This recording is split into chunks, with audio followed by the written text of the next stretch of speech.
From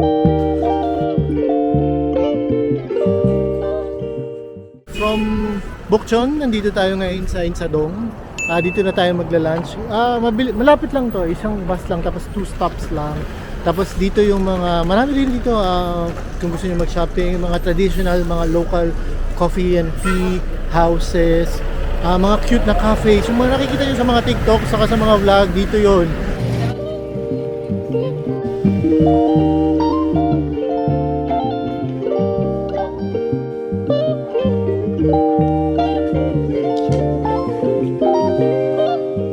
Nandito tayo ngayon sa Solsot. Dito tayo magla-lunch. TikTok brought me here. Dito yung sikat na pot rice, yung Korean pot rice. Actually, maraming options naman. Pero when I asked the waiter, si Kuya, sabi ko ano yung marirecommend niya. Sabi niya yung steak pot rice. So, yun yung kinuha ko sa kanya. It's already 3 p.m. Sa TikTok makikita mo ang daming pila lagi dito sa Solsot. Actually marami namang branches yung Solsot. Dito ako pumunta, mabilis lang naman na pagbaba ko ng bus, parang it took me like 5 minutes walk. So nakarating na ako dito. Sa ngayon walang masyadong tao. So okay na okay, alas 3 na. So perfect timing, wala rin masyadong katabi, wala rin masyadong maingay. So I could focus on eating. Bago ako umikot dito, pakita ko muna sa inyo yung itsura ng pot rice. Okay, saka yung may way to ng pagkain eh. May instruction naman na nakalagay sa mga table kung paano siya kainin. So, eto siya. Okay, eto siya guys. Bibigay sa inyo kung set siya. Tapos itong dito sa pot, may takip siya. Tapos pag binuksan mo, let's open. There you go. Ayan, so may slices ng steak, and then may egg, then may rice, then some vegetables, sesame seeds, etc. Ayan, nag-moist na yung camera ko. Tapos mayroon din mga gulay, etc. So, ano yung way ng pagkain yan? Hahalu-haluin mo lang muna ito lahat. Tapos later, papakita ko sa inyo kung ano yung matitira dun sa parang base niya. Parang sa atin sa Pilipinas, sa tutong niya. So, halu-haluin muna natin, okay? Season din natin siya. Pwede natin i-boost itong ito may mga seasoning na kasama, may mga sauce na kasama. So, i-boost natin siya lahat. Gulay, sama natin yan kasi gusto ko may gulay. Tapos may mga side dishes pero hindi na natin sasama. Yun lang, tapos haluin natin. Let's mix. Mix natin siya. So, na-mix na natin siya. Tapos ito transfer natin to dito sa bowl na to, sa mas maliit na bowl. Okay, from the pot, transfer natin siya dito sa bowl. Okay?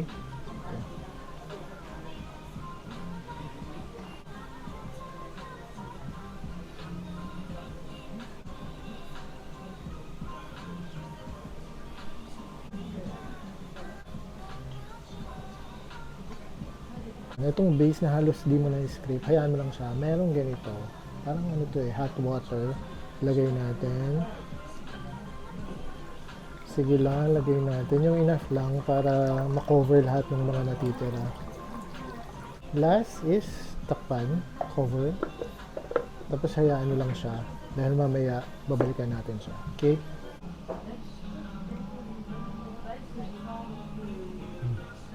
Sarap. Tapos na ako kumain. Ayan, ubos na ubos. Tapos ito na siya. Buksan natin. Ayan. Tapos, haluin mo lang. Haluin, mabuti. Mix mo lang ng mabuti siya. Ayan. Ang tawag dito ay nurungil. Nurungji. Tama ba? Basta yun siya. N-U-R-O-N-G-J-N. Nurungji. Hindi pala siya tubig guys. Broth pala siya. Baka beef or chicken. Tingnan natin. Now, let's taste it. Sarap. Parang nilaga. Sarap. Parang siyang lugaw na nilaga. Tapos may available din na dried rice kung gusto mong dagdagan. Sa bawat table, meron nakalagay. Like this one. Ayan.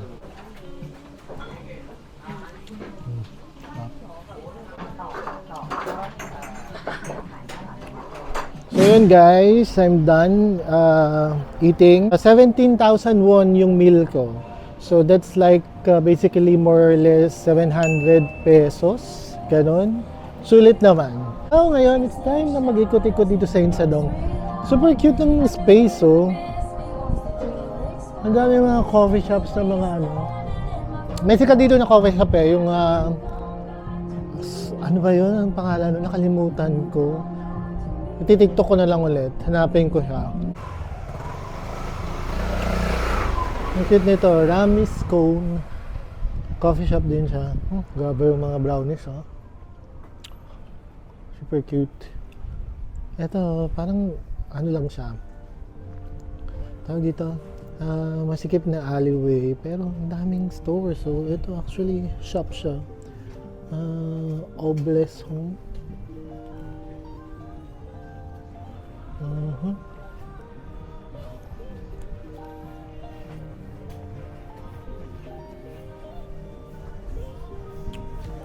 Ito parang uso yan dito eh. Sa Korea yung mga, alam mo na, photo booth. Ayan, mga pictures ng mga friends nyo, jowa, etc. Cute. Art Monster.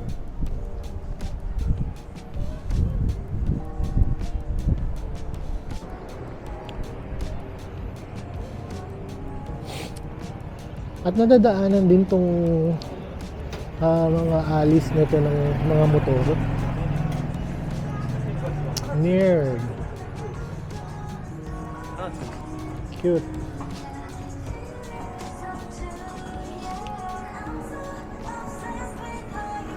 Umiiwas ako pumasok sa mga ganyan kasi sigurado makakapag-shopping ako. Pero parang hindi ko na kayang magdagdag sa luggage ko kasi punong-puno na. Kaya nga, tingnan nyo naman yung mga dala ko. Naka-vacuum pa tong mga ganito. Meron pa akong marami pa akong dalang puffer jacket na sa maleta ko.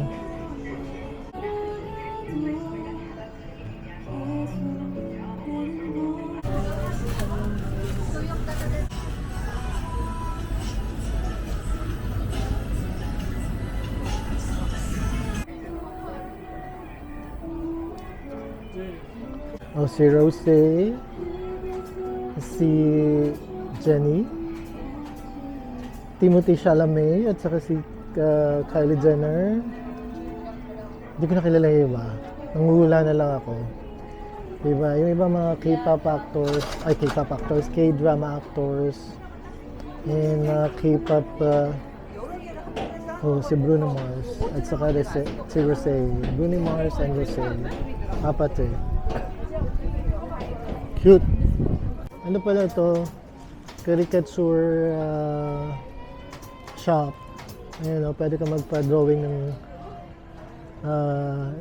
sarili mo. 7,000 siya. This is Mel or Miltos. Cute. Cute. Cute sa loob. Ang ganda.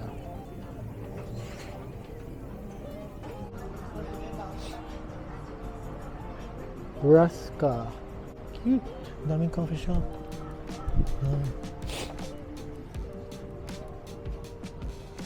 Soul Cafe. Ang cute ng mga coffee shops. So, you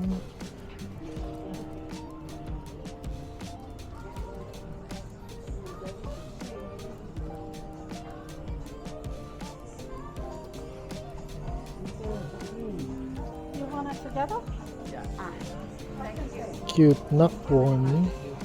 Ang cute ng coffee shop. Oh, super cute. Rain report.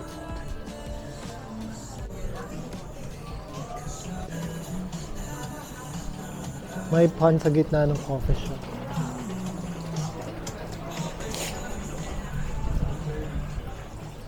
Of course, it's an artificial rain. Ayan, no, si Kuya nasa gitna.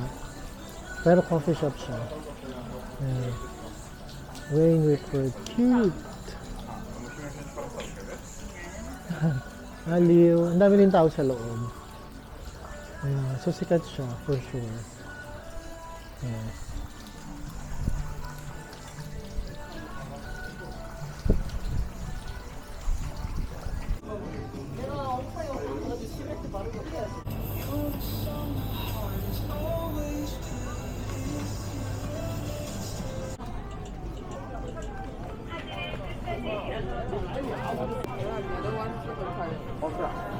Daming pila dito. Ano kaya ito? Tingnan natin. Yung parang nakita ko dito sa TikTok, yung parang bun or croissant. Ayan siya. Ayun o. There you go. Sobrang daming taong nakapila. Hindi ko na alam kung anong tawag dito kasi Korean yung characters. Yeah, but I don't wanna... Busog na ako. Gusto ko lang magkape saka mag-dessert. Hanapin natin yung pupuntahan ko talaga.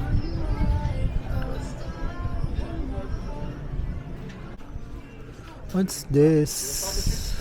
Meron... Airsoft shooting challenge. May ganito rin dito. Oh. Diba? Which is kinda weird. Biglang nagkaroon ng shooting club here. Pero ayan, kung gusto nyo, at least meron dito 5,000 won ang rifle saka pistol. Ayan, ang rental fee. Ayun, dun siya sa loob, pero di na tayo papasok. Ikot pa tayo. This is again another coffee shop. Cute. Cafe Onwa. Actually, mga coffee shop, hindi siya ganun masyadong crowded. Sobrang dami siguro ng coffee shop. Parang walang time maging crowded.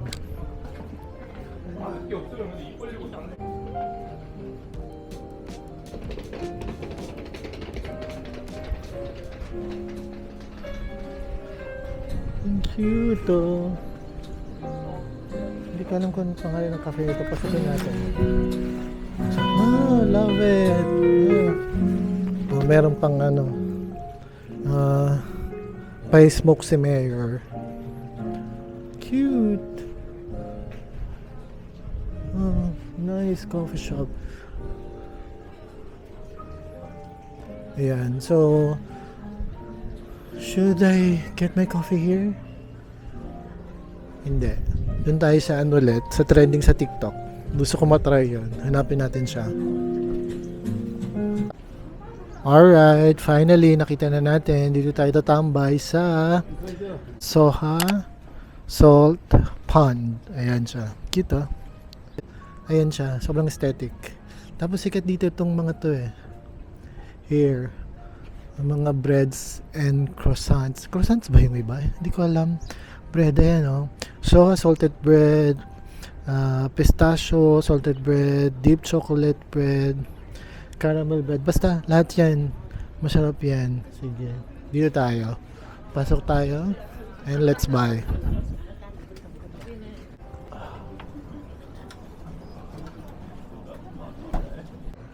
So, ito yung in-order ko. So, we have here the strawberry milk, bread, and chocolate. And coffee. Ang cute yung nasa harap ko. Ayan yung design. Mga pine trees. Tapos may snow. Pero yung snow, salt. Diba? Ayan siya. Cute. Ito yung interior niya. Ayan. Also, hindi siya ganun kalakihan. Pero hindi rin naman siya ganun maliit. Parang siguro mga good for around 20 people. Ayan. Ang dami rin tao. Okay, now let's taste this breads. Perfect for coffee. Tikman muna natin yung chocolate. Nakamayin ko na siya.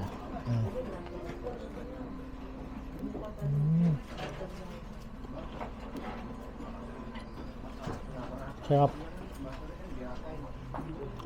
Yung bread niya, hindi siya ganun ka-soft. Parang siyang croissant, pero hindi siya croissant. Pero masarap siya.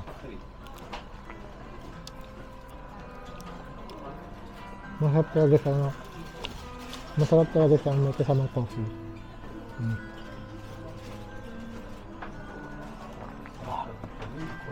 Tapos guys, even na salt bread siya, hindi naman siya masyadong maalat.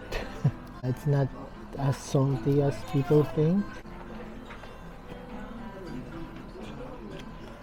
It tastes like a regular bread. Yung chocolate may chocolate stick sa gitna. Actually, kanina pa ako natitempt na isawsaw siya sa kape. Very Pinoy. Try natin. Why not? Here.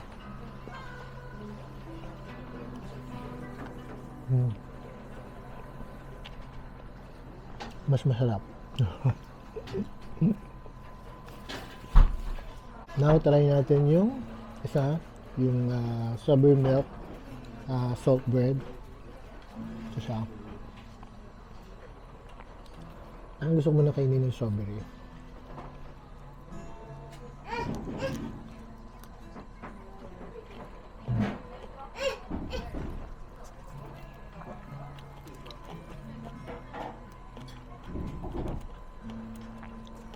May strawberry cream siya sa loob.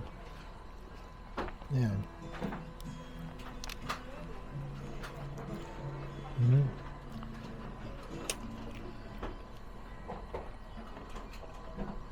Sarap.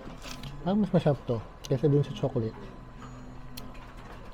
Mas gusto ko itong strawberry na milk na salt bread.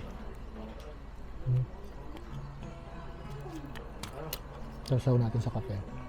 Hindi naman masyadong tao. Tayong nakakalam. Dunk.